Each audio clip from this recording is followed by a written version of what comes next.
Very good morning to everyone. To all the dignitaries on the dais, the President of Kulla Nirmulana Sangam and the President of this meeting, Sri Wahid Garu, and all the Madam Justice Rajni Garu, Swaraj Lakshmi Garu, Vairi Naresh, Vimalaka, and the co-founder of Danak, you are co-founder of Danak, Rafi, the Secretary of this Kulla Nirmulana Sangam, Skylar Babu Garu, and Hanmantrao Garu, and all the members representing the various associations of Chayan, and one and all, a very good morning. Today I stand before you to speak on a very important and sensitive issue, the right to choose a partner and how far it is a reality in India.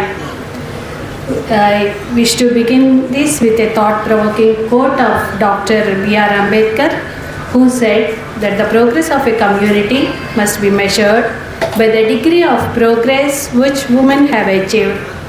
To measure our progress today, one major indicator would be how freely men and women can choose whom to love and marry.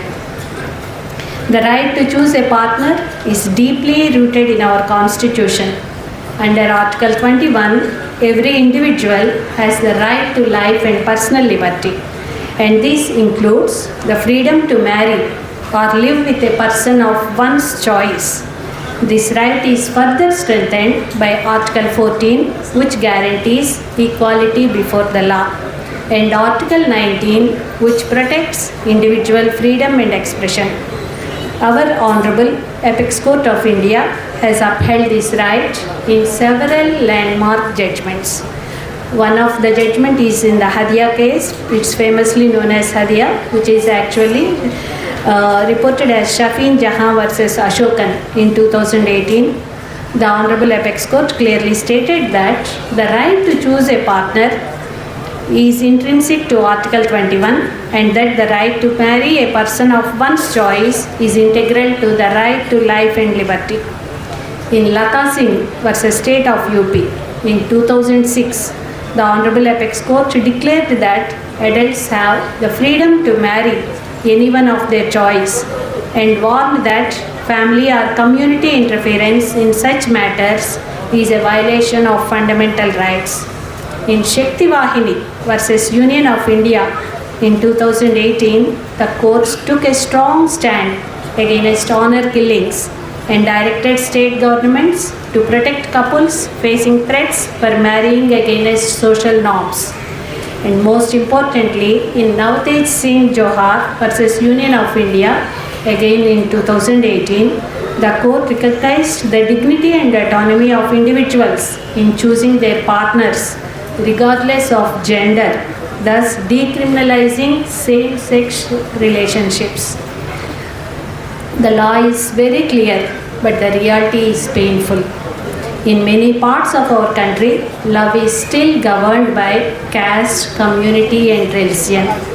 Families often resist marriages across these boundaries, treating them as threats to social order or family honor.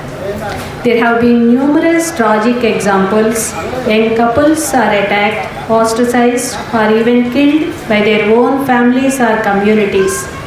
Cases of honor killings are very frequent in states like Haryana, Uttar Pradesh, and Rajasthan, and also in some areas, traditional norms still overpower constitutional rights. There are many cases in Telangana also where love across family and social lines led to violence and murder. Such incidents remind us as to how fragile personal freedom can be in a rigid social structure. Even when couples survive societal backlash, they often face harassment from local authorities or even the police. Under the Special Marriage Act, couples must give a 30-day public notice before marriage, a process that sometimes exposes them to social pressure and threats. The issue of right to marry a partner of his or her choice is particularly significant for women.